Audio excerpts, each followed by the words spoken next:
¿Cuánto vale? Mucho caro. This is how a way of life can be destroyed by bulldozers and by banknotes, most of all by that of other people.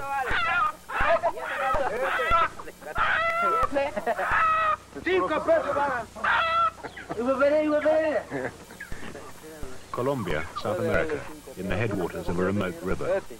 Negro traders bargain ruthlessly with an Indian for his chickens.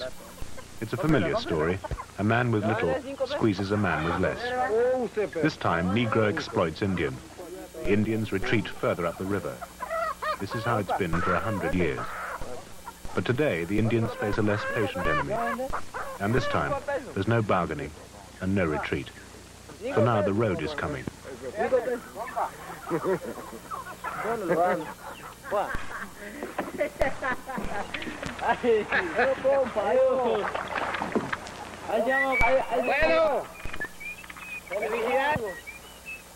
The Embera Indians live in the waters of two rivers, the Baudo and the Atrato.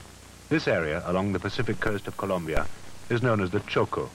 Today, there are about 10,000 Embera. They faced extinction once before. 400 years ago, the Spanish conquistadors came here for gold. The Embera refused to work their mines, and many were massacred. So the Spaniards had to bring in slaves from Africa. With the emancipation of slaves in 1851, the liberated Negroes, now known as Libres, were able to leave the mining areas. They moved westwards up the river valleys to settle on Indian land.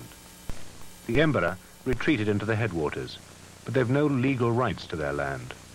And now, without consulting them, the Colombian government is driving the last section of the Pan-American Highway straight across their territory. The highway is the final link on the vast project which spans a whole continent from Alaska to Cape Horn. For millions of people in Latin America, it looks like the beginning of change, and perhaps the beginning of hope. But for the Embera, it'll be the end of the road.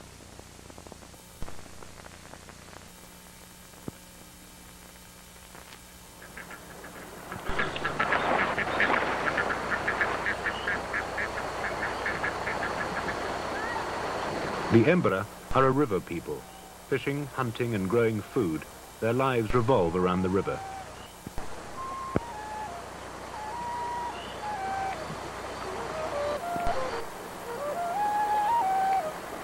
And scattered along its banks are their houses. Raised on stilts as a protection against one of the wettest climates on Earth, the house is the basic unit of Embera society, a home for all the generations of a single family.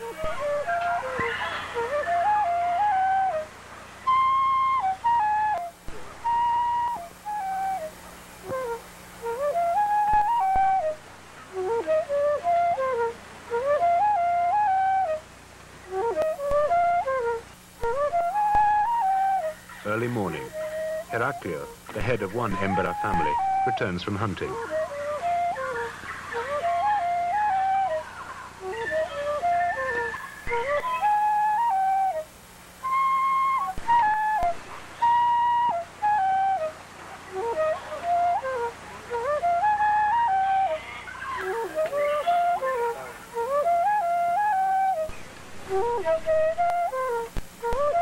French anthropologist Ariane Deleuze has lived with the Embera for 2 years. You can see when you live in such an Indian family for some weeks or some months, you really have the impression of living in a very polite, upper-class European or British family.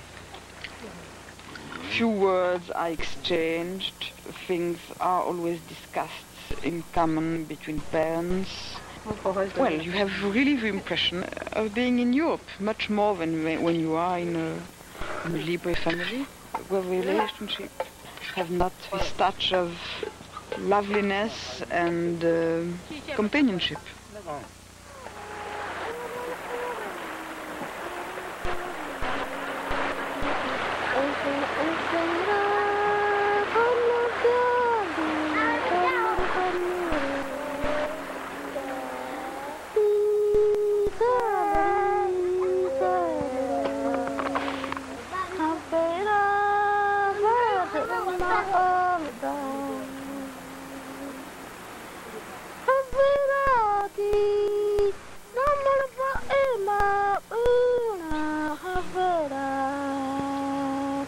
The natural interests of the children are pretty well encouraged, and the differences between the children are pretty apparent. They are not done all in the same mold. Flore Milo is the head of this family. He's also a shaman, one who cures. Parents are very affectionate to the children, grandparents to their grandchildren, but not in a very demonstrative manner.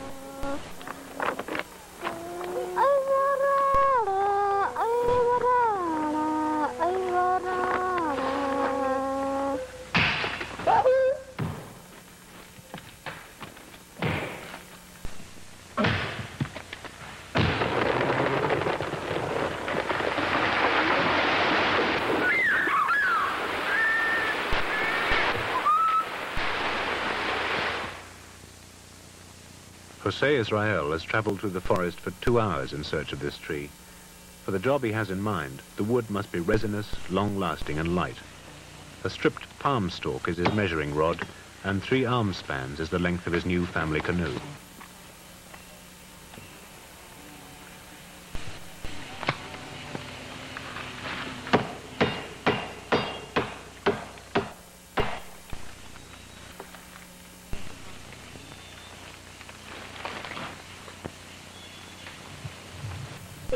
Hara bete, hara hara pia dan se. Dah kuan ni dah bal. Adu kuan tu balik se, hara aku baca minta tapa. Kuan tu bisa kuan tu boleh buat mahu beda.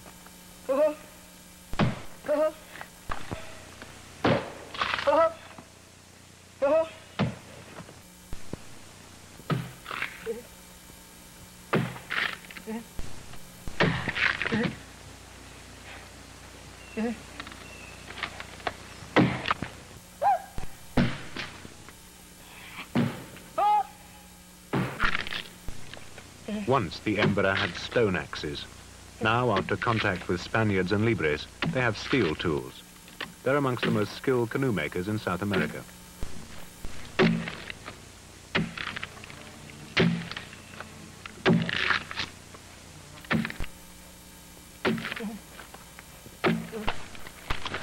An Embera canoe will last the family as long as 5 years.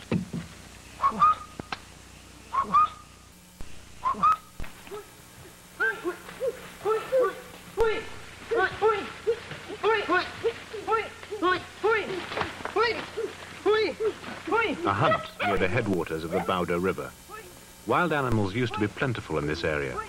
Now the Embera count themselves lucky if they can track down a single wild pig.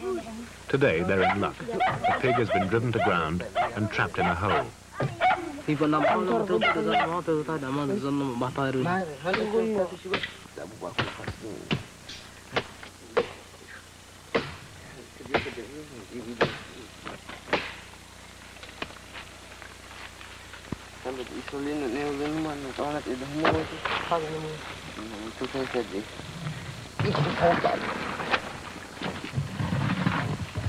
The hunters build a barrier at the entrance to the hole. They have very typified characters, typified and distinct characters. Some are gay, some are sad, some are active, some are not active. Some are interested by a precise activity and not by another one. One is hunting. Rio Verde, for example, is a hunter.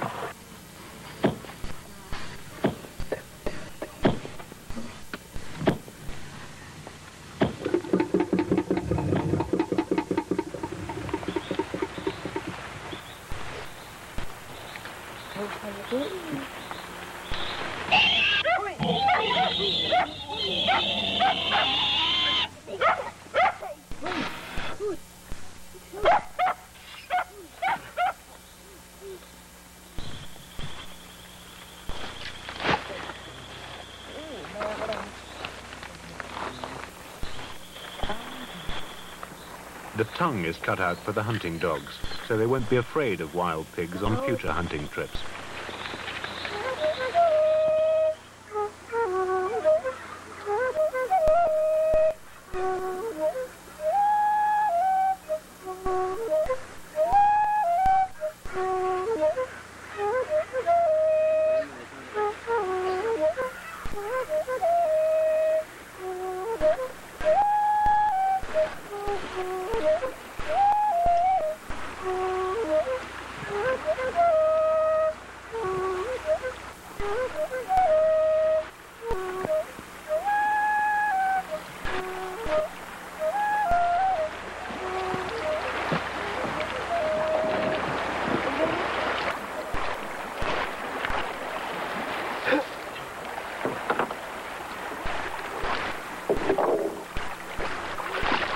The meat will be shared out among the family, the skin stretched, cured, and then sold to the libres.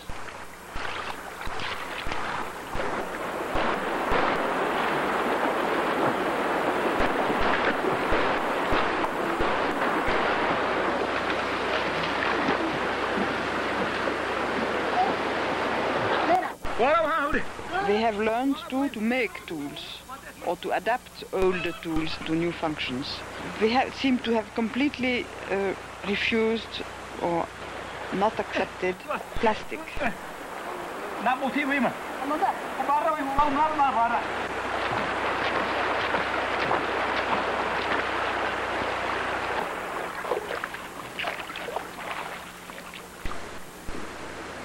One has the impression that any innovation is taken, tracked, and then either accepted or rejected.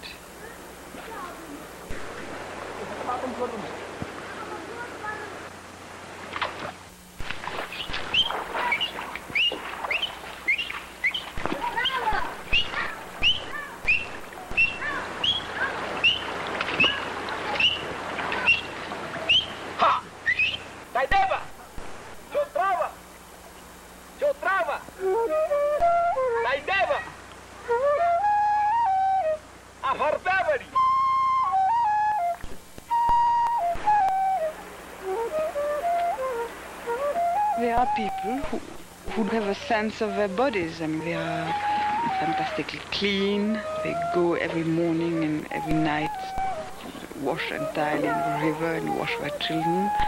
They like to have a pleasant smell. They like perfume, nice clothes for women.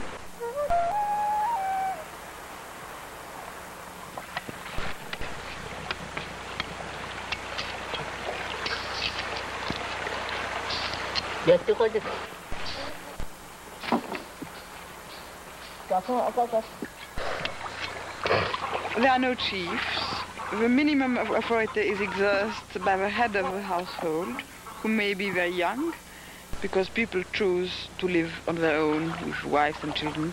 So if you accept the authority of the head of the household, it's in a voluntary way. Anyway, there are no councils, there are no secret societies. So things seem to function very well in the most simple way.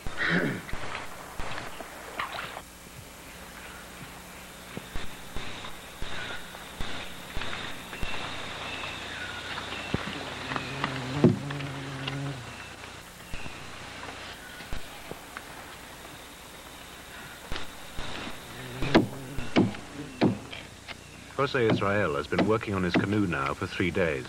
His skill is surprising, for he's a refugee from civilization.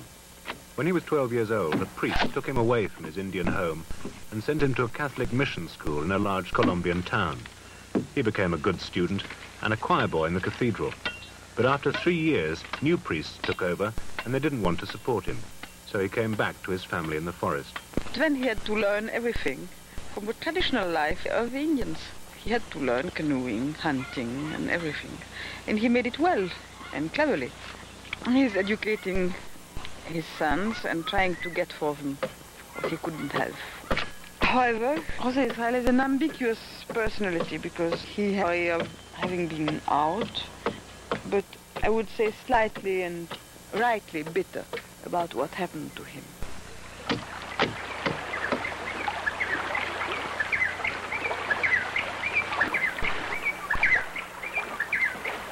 The best land for growing crops is in the side creeks behind the main rivers.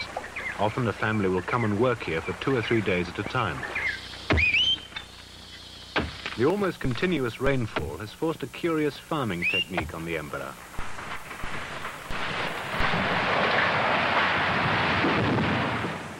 Since the jungle won't burn, they clear the undergrowth, sow the crop, and then fell the large trees over the seed to let in the sunlight.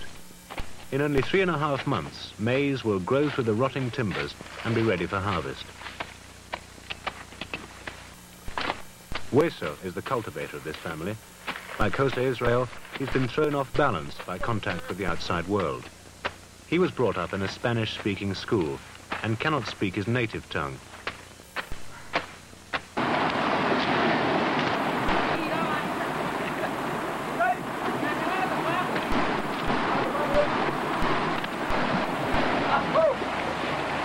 Like other traditional Emberas skills, making clay pots is dying out. It's always been a woman's job, but only a few old women still know how it's done.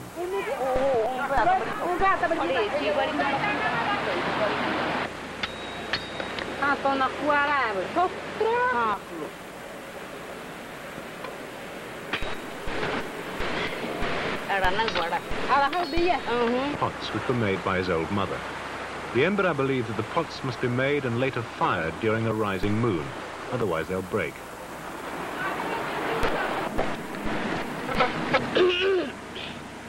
Molten beeswax mixed with charcoal is poured into the pots. When it dries, the mixture strengthens the pots and makes them watertight.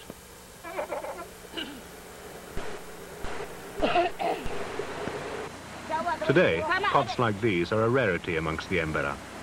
As the traditional skill dies, they're coming to rely on the mass-produced aluminium bowls they get from the libres.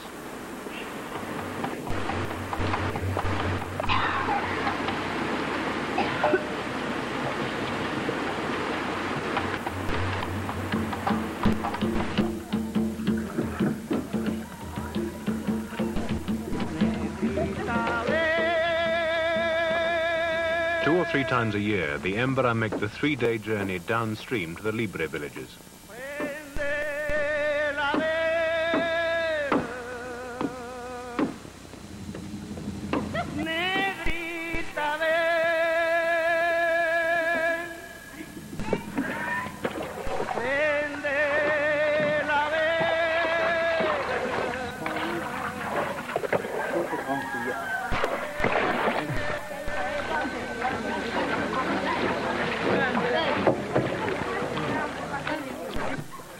The Embera come to trade, to buy goods, and to see something of the curious world outside the forest.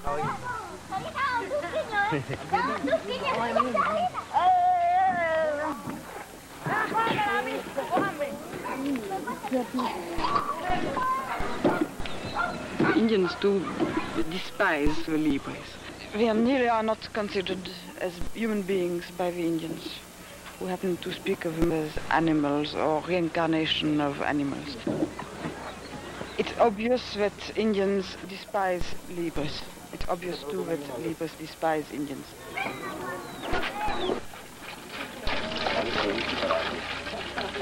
The libres take advantage in a way of having some better education,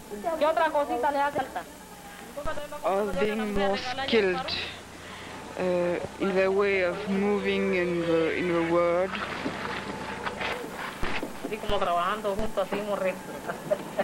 I mean, they exert a sort of terror, I would say, on the Indians.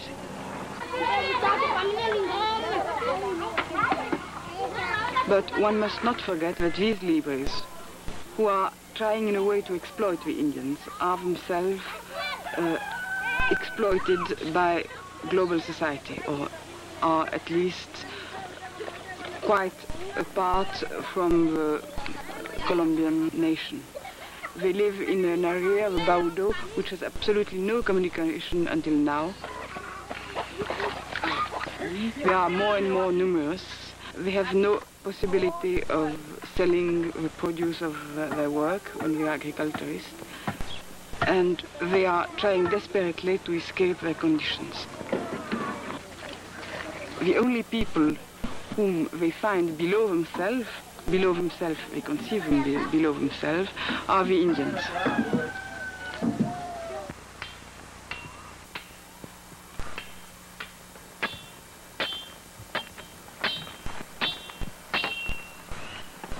In the forest, Florimilo, the old shaman, cuts a ceremonial prayer staff from an old piece of cedar wood.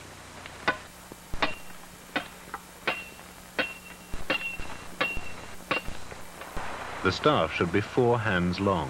4 because this is a magical number to the Embera. The carving of the staff is the first act in the preparation of a curing ceremony. During the ceremony, Florimilo will cure members of his family.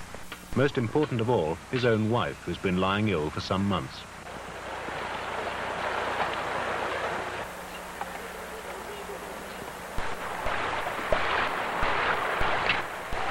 Materials for the curing ceremony begin to arrive.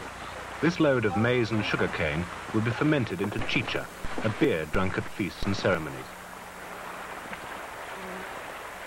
People are born, live and die, nearly without any medical help. And in a Baudo especially, the better he sent it. Well, shamanism is probably one of the best health devices they have, because all the psychosomatic diseases, anyway, are very well cured by the shaman. So shamans are help, but they can't cure everything. As he carves, Flore Milo communes with the ancestral spirits, the Hais. When it's finished, the staff will be given to a pupil who is learning to become a shaman. The shaman is the specialist in contacting the supernatural world. He can appease the evil spirits the Embera fear in hunted animals, and then he can cure sickness with the help of the benevolent spirits of the ancestors. Now the house itself must be prepared for the curing ceremony. It's purified with sweet-smelling leaves. The house is isolated from all evil animal spirits. Other members of the family carve a ritual boat. The human figures represent the ancestors who will embark in it and travel from the spirit world to take part. Flore Milo hopes that the ancestral spirits, the Hais, will come to the house and help him cure his sick wife. Yeah. But as the preparations go on, there's also time to take care of his grandson's diarrhea. Having drawn out the illness, he blows the evil away and calls the ancestors by waving leaves. Yeah. The gourds are to hold the chicha. They must be engraved to keep away evil animal spirits.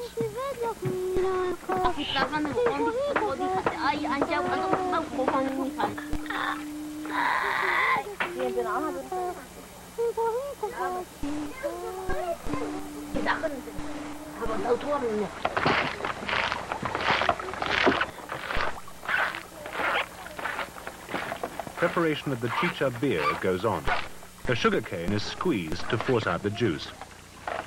When it's mixed with the maize, it'll bring on rapid fermentation.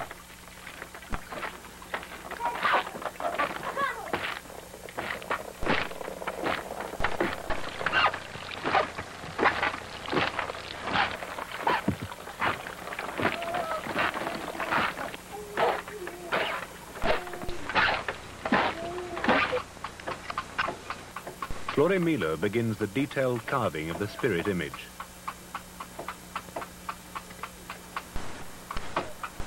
His glasses were given to him years ago by a missionary.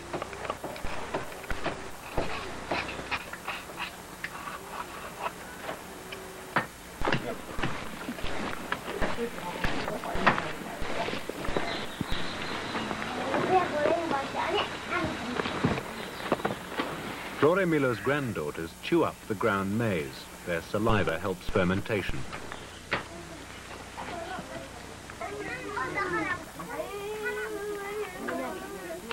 Boiling the cane juice will also speed up the fermentation process.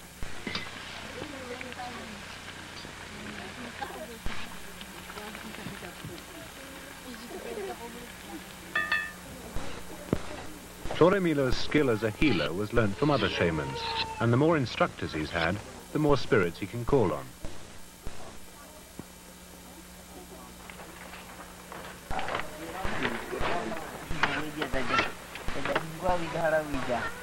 Rio Verde, the hunter, paints his face with hagua, a dark blue dye made from a jungle fruit. The Embera believe the dye has magical qualities.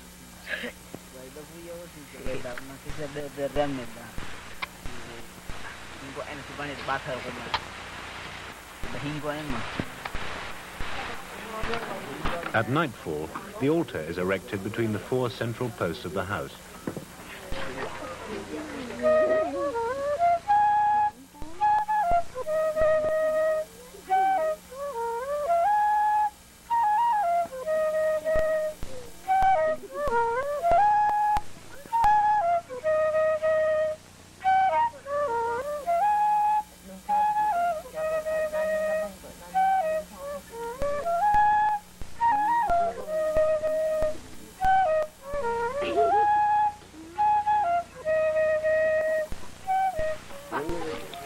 a shaman after having yourself endured a crisis where you see spirits or where you are possessed by spirits.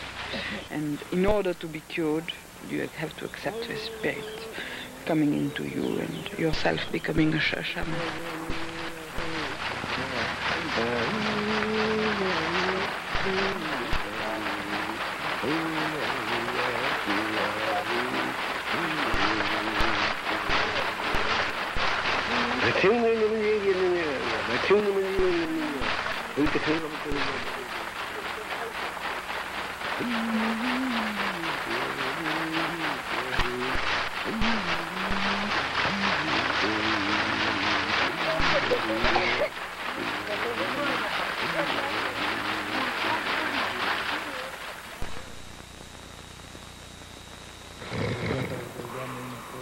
Morning.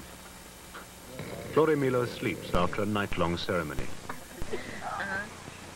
His granddaughters mix the gourds of chicha, which have been fermenting on the altar all night, and hand them round to everyone.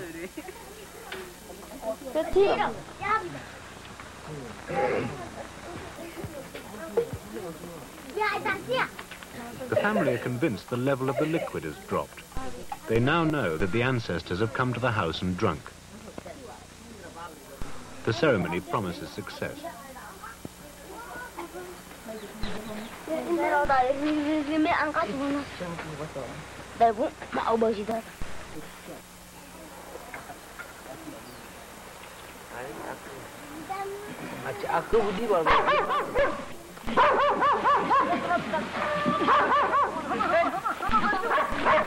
Another reason for celebration.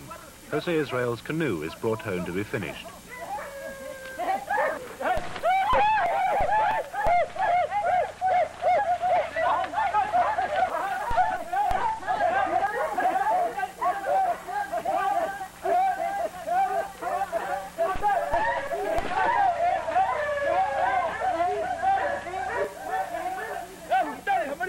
The effort of carrying it through the forest is reason enough for drinking more chicha, maybe for 3 or 4 days.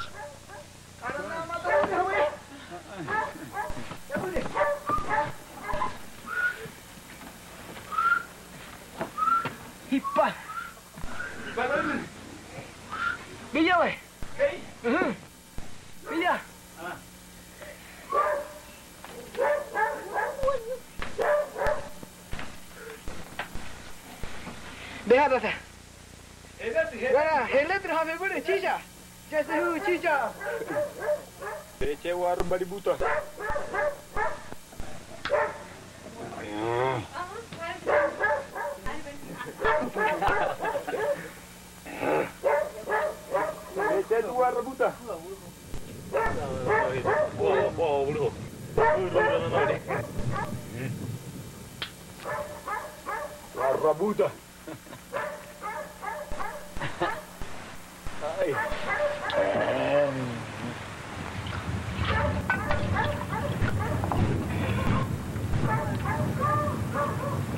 Menta barrabuta.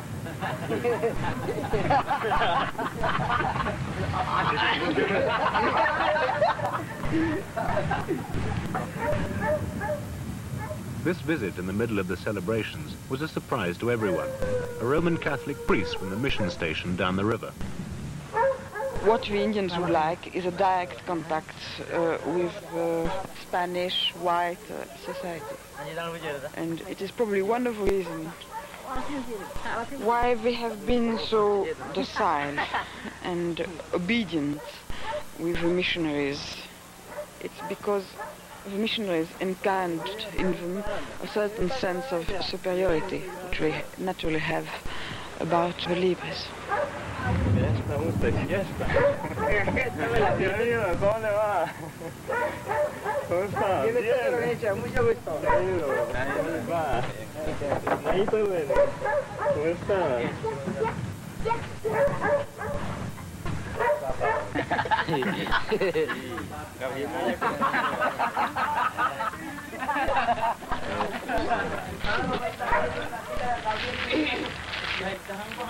Ay, para la niña chiquita ya le di. ¿Usted no le da? ¿Todavía no? Eso. Bien pueda coma que ahora le traigo más. Sí. ¿Y qué dice? ¿Que está contento o no? Sí, padre. Él está contento, pues. Lo que pasa, padre, es que él no estaba muy contento por el estudio. Jose Israel makes the most of the priest's visit. He wants his son Gabriel to have a better future than himself, and he complains that he's learned nothing during his last year at the mission school. Padre Francisco assures him that in future things at the mission will get better. Hasta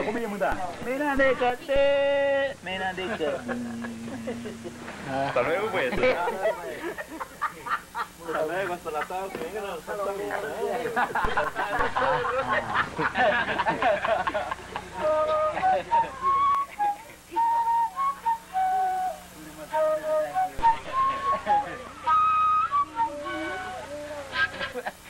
Aquí, mate.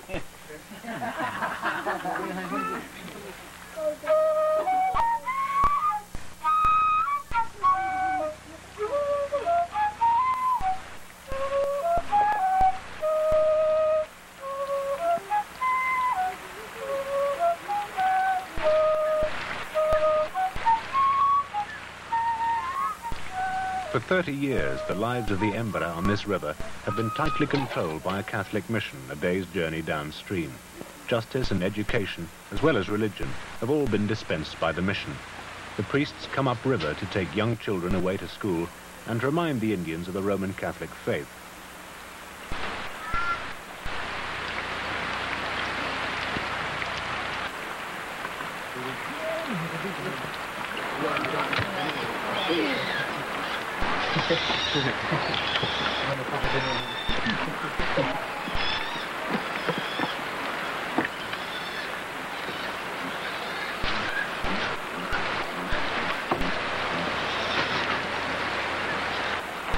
On this visit, Padre Francisco prepares to give Mass.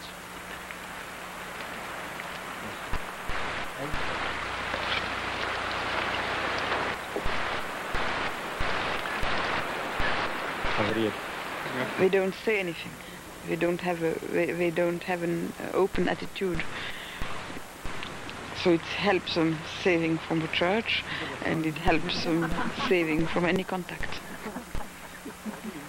Superficially, one can say that the Catholic faith doesn't seem to be very strong and seems to be a sort of superstition.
Que estén muy bien.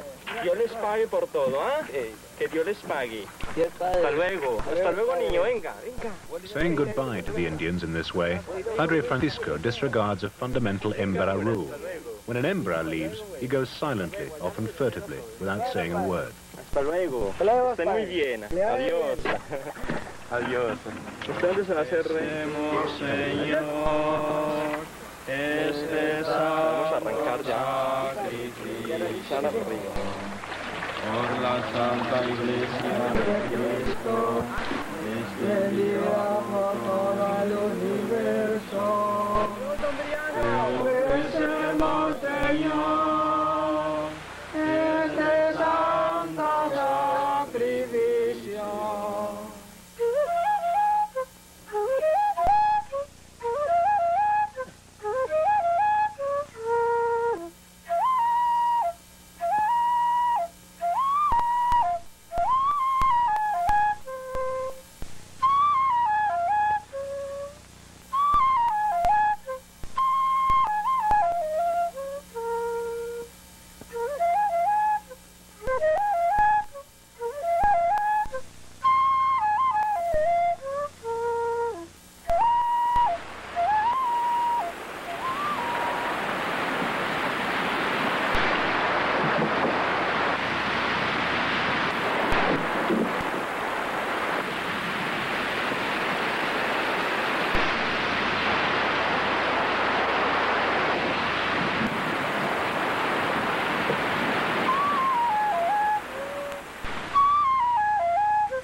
For the last 80 years, the Roman Catholic Church in Colombia has exercised complete religious and civil control over what are called mission territories.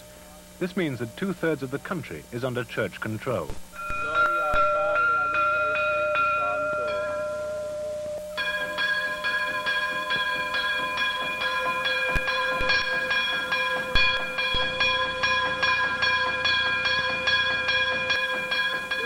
I have been able to see different stages of a mission.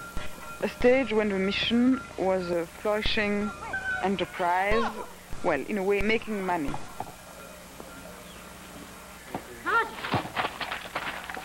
Some priests with some more modern ideas came in the last years and tried to make a sort of deeper evangelization and tried more or less to help the Indians to keep their customs.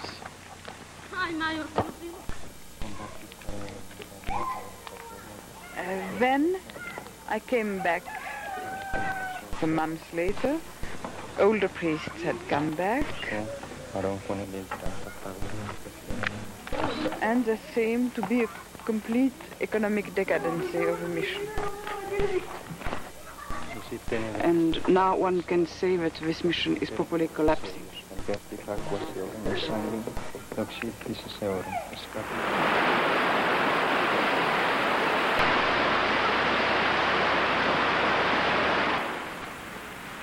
Upriver from the mission, the Emberas get on with living their own way. But they know that change is coming fast, and they worry about what it'll mean to them. Flore Milo's family talked about their fears to Ariane de Luz, the anthropologist. There was a school in this area, wasn't there? Yes, there was a school. It was the school of the priests. But it's fallen down. It fell down and they took away the schoolmaster. Now we're completely abandoned here. Neither the priests nor anyone else cares about us. The Libres, the Negroes, molest us Indians a lot. They come up from the Choco to do business and they sell their goods at very high prices.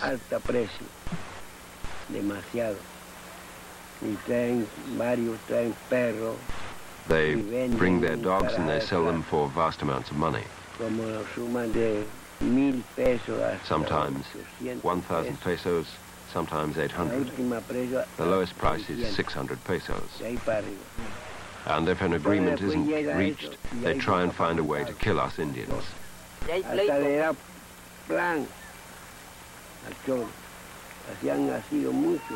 been a lot of this happening. So I want these people to be stopped from coming onto our land anymore.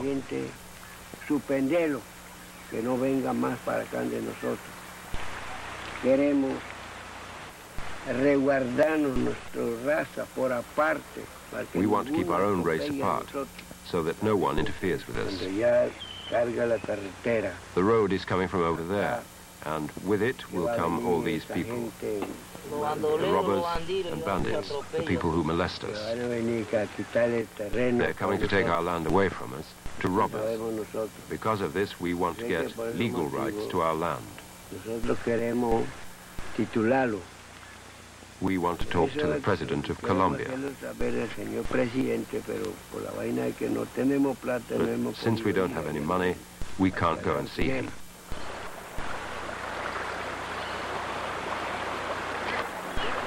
But for a little while longer, life can go on as always. Florimilo and his family are off to another party, but his wife is still ill at home. This time is to celebrate the felling of a new maize plantation, an excuse for everyone on the river to come and enjoy themselves at a guarapo, a party where everyone drinks fermented sugarcane juice.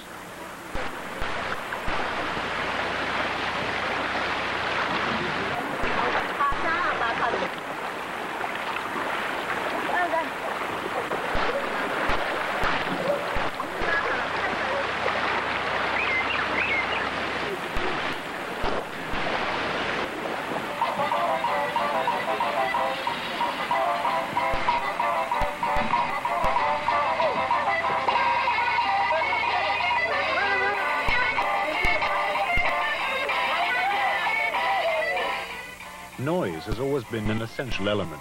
An old tale tells of the traditional Embera hero drawn upstream by the sound of the guarapo drums.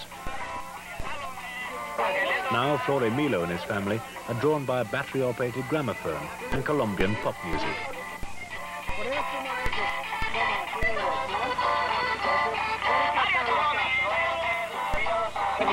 Fermented cane juice is much more potent than the maize beer of the curing ceremony. So the guarapo is a time for letting go, for unwinding from family tensions and daily problems. It's a time for dancing, shouting, singing, and even fighting.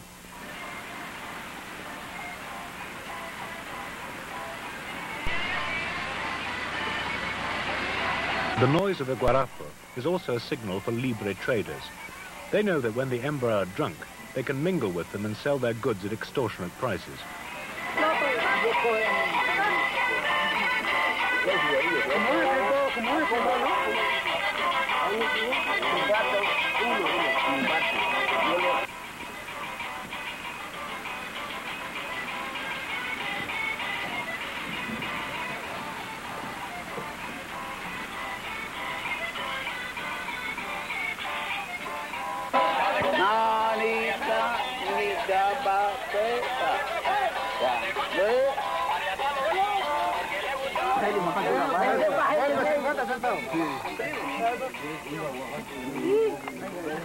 Deme un hambre. Usted me dejaste sin ningún palillo. Por Dios que yo sin cigarrillo. Se acabó el cigarrillo. Tranquilo, suave, ¿para dónde? Por Dios que se acabó. Pero usted, ¿por qué vendiendo para abajo? Se acabó, imagínense, yo tengo 3 semanas que estuve en Quito y vendiendo allá en la casa.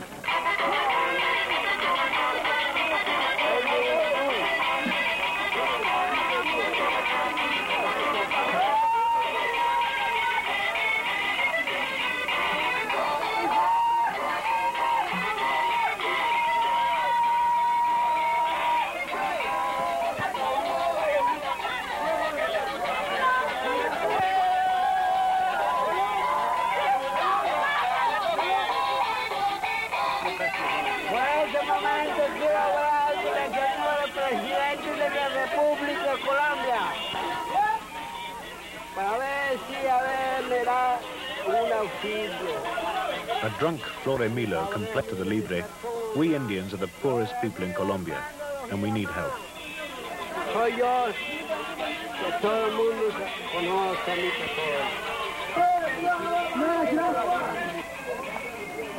The Indians want these dogs, and the Libre manage usually to come up when they know that there is a drinking party, a guarapo.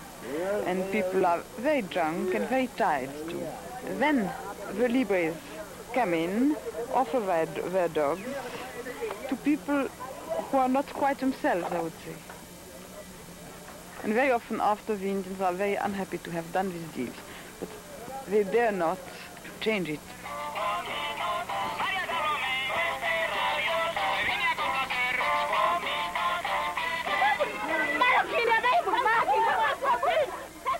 With nightfall, fights often break out. This time, one woman is accusing another of taking her husband.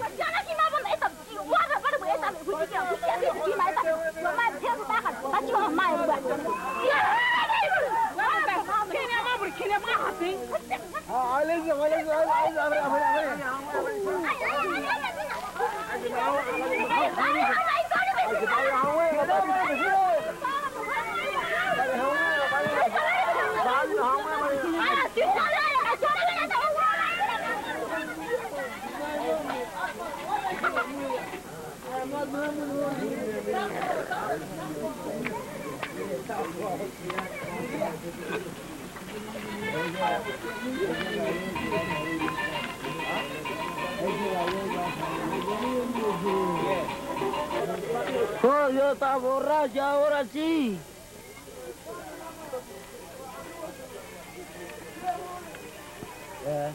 Viva.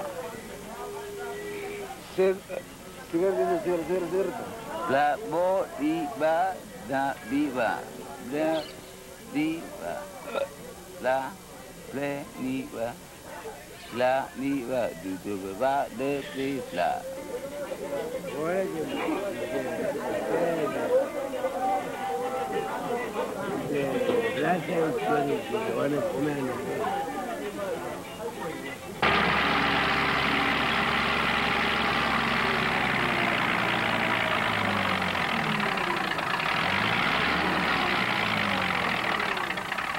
These people have been denied their natural rights for 500 years.